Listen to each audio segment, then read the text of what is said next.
اردو مضمون ہمارا محبوب رہنما قائد اعظم محمد علی جناح. ہمارا محبوب رہنما قائد اعظم محمد علی جناح. ابتدائی زندگی. پاکستان کے بانی قائد اعظم محمد علی جناح 25 دسمبر 1876 کو بروز اتوار کراچی میں پیدا ہوئے. آپ کے والد متوسط درجے کے ایک خوشحال تاجر تھے. محمد علی جناح کی ابتدائی تعلیم ایک مکتب میں ہوئی، جہاں انہوں نے کلام پاک اور اردو کی ابتدائی تعلیم حاصل کی.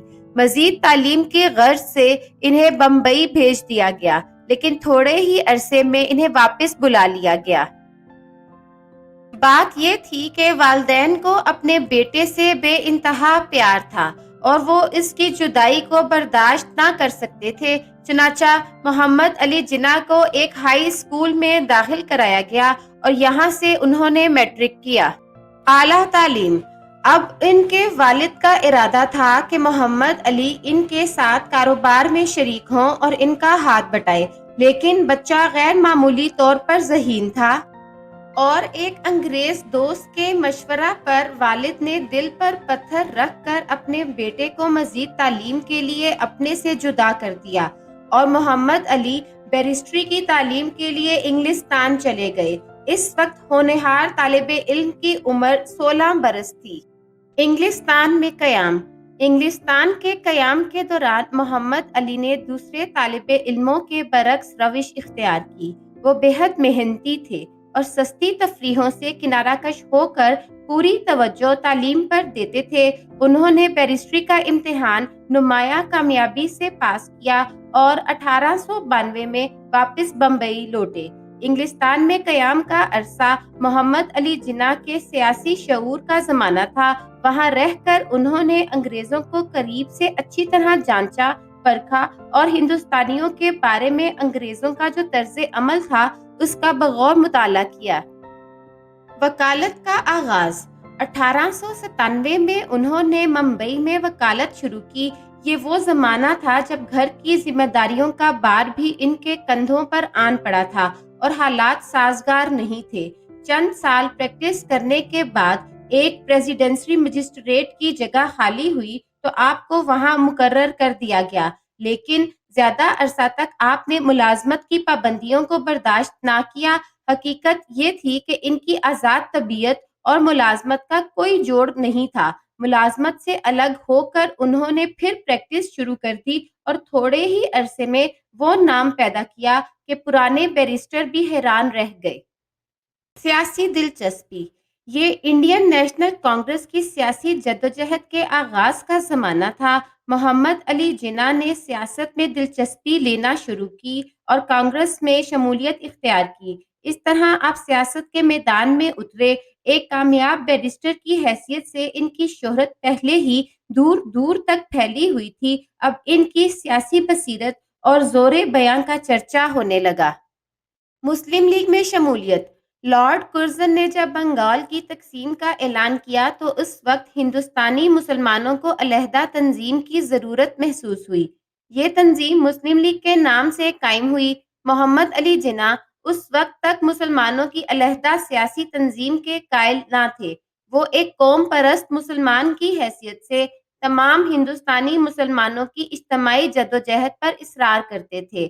ساتھ ہی وہ ہندوؤں اور مسلمانوں کے اتحاد کے بھی قائل تھے اور انہیں باہم قریب تر لانے کے لیے انہوں نے اپنی کوششیں وقف کر رکھی تھیں.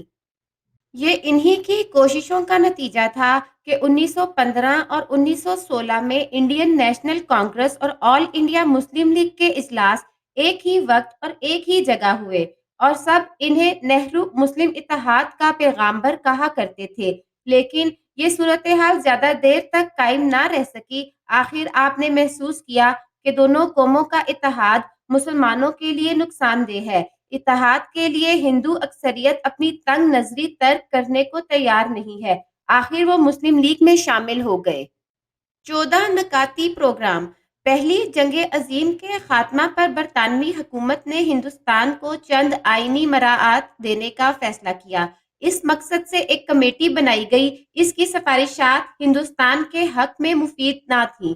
محمد علی جناح نے اپنی تقریروں اور تحریروں کے ذریعے ان سفارشات کے خلاف سارے ملک کو متحد کیا، اور اس مخالفت نے وہ جوش اختیار کیا کہ یہ سفارشات مسترد قرار پائیں۔ محمد علی جناح نے 1927 میں سائمن کمیشن واپس جاؤ کی تحریک کے بعد اپنا مشہور 14 نکاتی پروگرام پیش کیا، جس میں مسلمانوں کے کم سے کم مطالبات شامل تھے۔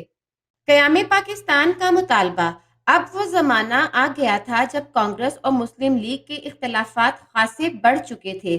1936 میں جب مختلف صوبوں میں نیشنل کانگریس نے حکومتیں قائم کی تو ان کے طرز عمل پر مسلمان کچھ اور برگشتہ ہو گئے۔ قیام پاکستان کا مطالبہ قرارداد لاہور کی صورت میں 1940 میں پہلی بار پیش ہوا۔ محمد علی جناح کی انتھک کوششوں اور بے مثال تدبر اور ہمت نے یہ مطالبہ کریا کریا بستی بستی پہنچایا۔ یہ مطالبہ جوں جوں مقبول ہوتا گیا، کانگریس کی مخالفت شدید سے شدید تر ہوتی گئی۔ پاکستان کا قیام۔ تمام مخالفتوں کے باوجود 1947 میں یہ خواب شرمندہ تعبیر ہوا اور مسلمانوں کا علیحدہ وطن پاکستان قائم ہوا۔ قائد اعظم محمد علی جناح اس کے پہلے گورنر جنرل مقرر ہوئے۔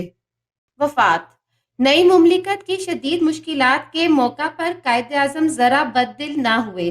انہوں نے خرابی صحت کے باوجود اب تندہی سے کام شروع کر دیا۔